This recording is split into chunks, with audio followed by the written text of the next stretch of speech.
Welcome to our glimmering greenhouses, where scientists from EPCOT and the U.S. Department of Agriculture illuminate the wondrous gifts we receive from the land. Join us as we ring in the most bountiful time of the year. Please keep your hands inside the boat at all For times. some, it's difficult to imagine the holidays without winter and snow, but one of the most important holiday crops actually grows in the tropics.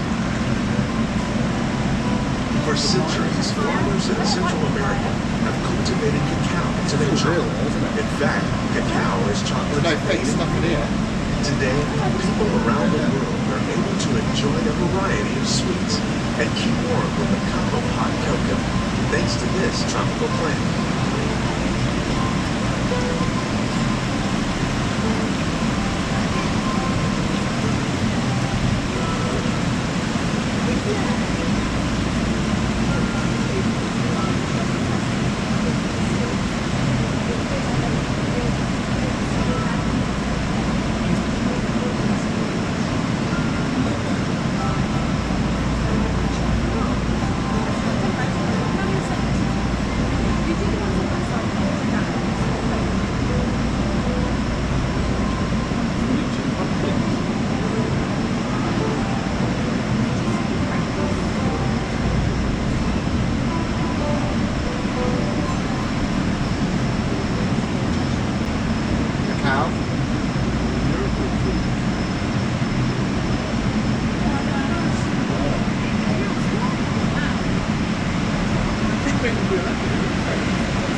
When you think of holidays, you might not think of fish, but seafood is an essential part of weekend festivities. In parts of Southern Italy, family and friends gather once a year to celebrate voyage with a 7-course seafood dinner. Tilapia, bass, and shrimp, like the ones raised here using our sustainable water systems, make up just some of the dishes served during this grand meal. Today, in the United States, the tradition is known as the Feast of the Seven Fishes. What's that? You got shrimp in there.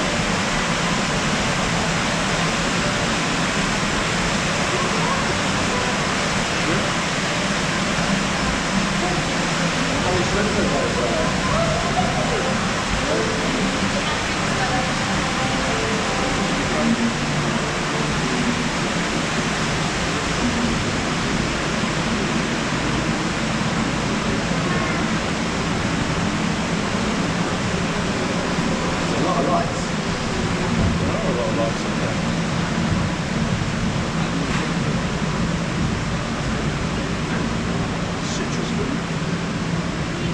Citrus, like the oranges grown here, are common in Florida, but in northern Europe, where fresh fruit is rare in winter, they're much harder to find, making them an extra special stocking stuffer.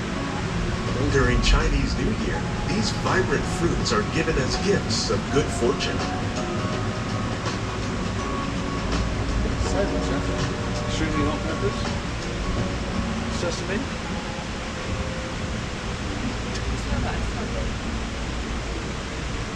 Coffee. Carrots.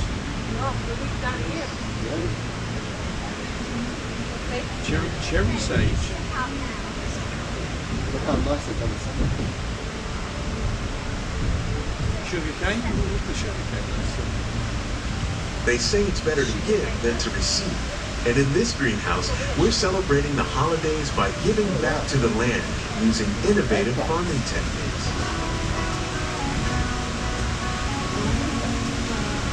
By recycling water, we can give plants rich nutrients. By giving plants ladybugs, we're able to control pests and reduce the need for pesticides. And by growing ground plants vertically, we give them better protection from disease. Maybe that's what Brenda... We got the idea. Yeah. We were over wires, but I've never seen them run that hard. Maybe I didn't do the frame. get them to grow like that. I think you need to do whatever this twirly thing is. Yeah, right then. I think it needs to be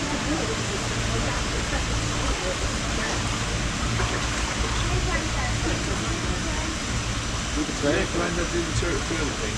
Yeah, you can do that. You know what to do. With these gifts, our plants can grow an abundance of festive vegetables. This greenhouse alone grows a bountiful 15 tons of produce each year. When we give more, we receive more, making the most of the land's green gifts. These must be more cucumbers. They're nicely trained up there, Ruth. Look at them. So they're held up and straight. It's just like a wire, yeah. But what I'm saying, they're trained around the wire. We could do that. Yep. Okay, and the same, I wonder if we could do it with the Please keep your hands inside the boat. Thank you.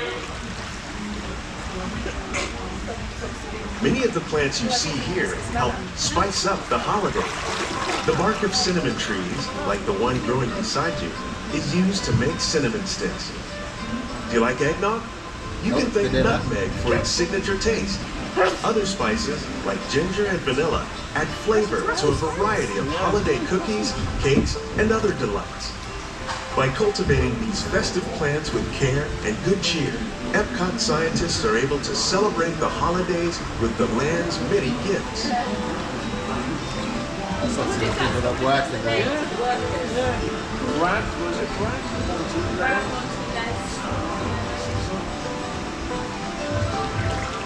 It's all your sage, it's all your, all your herbs.